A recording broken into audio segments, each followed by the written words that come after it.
திமுகவுக்கு நிறைய லாபங்கள் இருக்குது. ஏன்னா விஜய் சிறுபான்மை வாக்குகளை பிரிக்க வருகிறார் என்கிற அந்த பிரச்சாரம் எடுபட்டால் இவர் இவர் இவர் நிச்சயமா வெற்றி பெற மாட்டார்.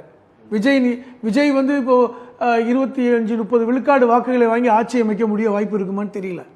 ஏனென்றால் அடிப்படையில் திமுகவுக்கென்று ஒரு ஓட் பேங்க் இருக்கு.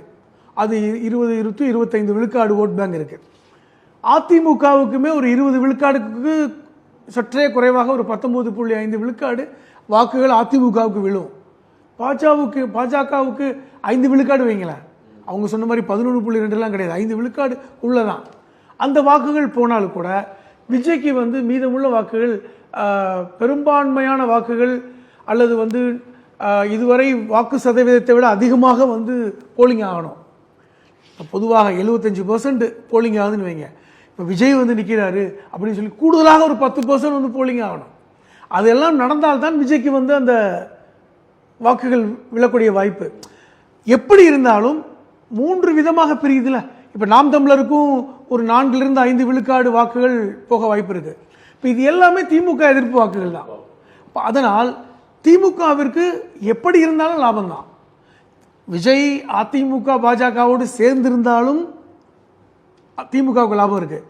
ஏன்னா ஒட்டுமொத்தமாக சிறுபான்மை வாக்குகள் அங்கே போகாது. பிரிந்திருப்பதனால் இப்போ எதிர்ப்பு வாக்குகள் பிரியக்கூடிய வாய்ப்பு இருக்கு. ஒன்னே ஒன்று தான், 16 விழுக்காடு இருக்கின்ற சிறுபான்மை மக்களுடைய வாக்குகள் விஜய்க்கு முழுமையாக போனால் அது திமுகவை டேமேஜ் படுத்தும், முழுமையாக போயிடுச்சுன்னா. ஆனால் அப்படி ஒரு சந்தர்ப்பம் இல்லை. இன்னைக்கு இஸ்லாமிய சமூகம் விஜயை நம்புற மாதிரி தெரியல. அது முழுமையாக இந்த பக்கம் தான் போகும். கிறிஸ்துவ சமூகம் 8 விழுக்காடு இருக்காங்க. இவர்கள் எல்லா கட்சியிலையுமே இருக்காங்க. இன்னும் சொல்ல போனா எச் ராஜா பாணியில் சொல்ல போனா கிறிஸ்துவ பேர்கள் அல்லாத கிறிஸ்துவர்களும் இருக்காங்க, இந்து பேர்களே கிறிஸ்துவர்கள் இருக்காங்க. அதை கூட இப்போ எச் ராஜா பல்வேறு தடவைகளை சுட்டி காமிக்கிறார். கிரிப்டோ கிறிஸ்டியன்ஸ் அப்படிலாம் சொன்னார். இந்துக்கள் பெயரில் கிறிஸ்துவர்கள் ஒளிந்திருக்கிறார்கள் அப்படின்லாம் சொன்னார். அதெல்லாம் தெரியும் உங்களுக்கு.